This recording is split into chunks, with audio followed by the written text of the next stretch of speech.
Hi my valuable viewers, আসসালামু আলাইকুম। আশা করি সবাই ভালো আছেন। আজ আপনাদের মাঝে নতুন একটি ভিডিও নিয়ে হাজির হলাম। সেটা হলো এডিফায়ার এয়ারবোর্ডসের কীভাবে রিসেট করবেন।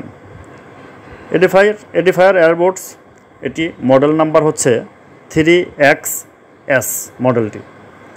3XS মডেলটি কীভাবে রিসেট করবেন তাই দেখাবো আমার এই ভিডিওতে। তো ভিডিওটি স্কিপ না করে সাথেই থাকুন। দেখতে পাচ্ছেন প্রথমে এয়ারবোর্ডসের দুটি বোর্ডস বের করে নিয়ে প্রথমে 3 টাচ করে আমরা 10 সেকেন্ড এভাবে চাপ দিয়ে ধরে থাকব। চাপ দিয়ে ধরা অবস্থায় দেখতে পাচ্ছেন রিসেট প্রোগ্রেস অলরেডি শুরু হয়েছে। এটি এভাবে লাইট টিপ করতে থাকবে। রিসেট হতে যতক্ষণ সময় নেয় সেই সময়টুকু একটু অপেক্ষা করতে হবে। রিসেট সম্পন্ন হয়ে গেলে এয়ারবোর্ডসের মধ্যে রেখে দিতে হবে।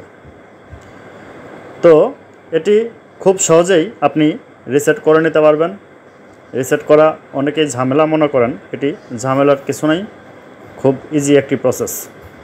ভিডিওতে যেভাবে দেখতে পাচ্ছেন ঠিক এইভাবেই আপনি রিসেট করে নিতে পারবেন।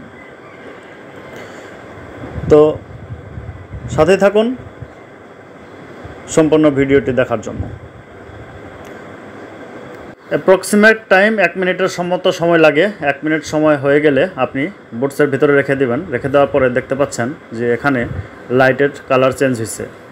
আগে আপনার রেড অ্যান্ড লাল এবং সবুজ বাতি দুইটা টিপ করতো, এখন এয়ারবোর্ডসে রাখার পরে দেখতে পাচ্ছেন লাল বাতি এবং সবুজ বাতি আলাদা টাইমে টিপ করে।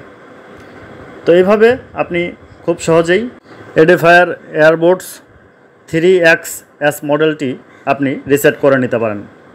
বন্ধুরা, ভিডিওটি এই পর্যন্তই। ভিডিওটি ভালো লাগলে লাইক কমেন্ট শেয়ার করতে ভুলবেন না। পরবর্তী ভিডিওর নোটিফিকেশান পেতে সাবস্ক্রাইব করে পাশে থাকা বেল আইকনটি অন করে রাখুন।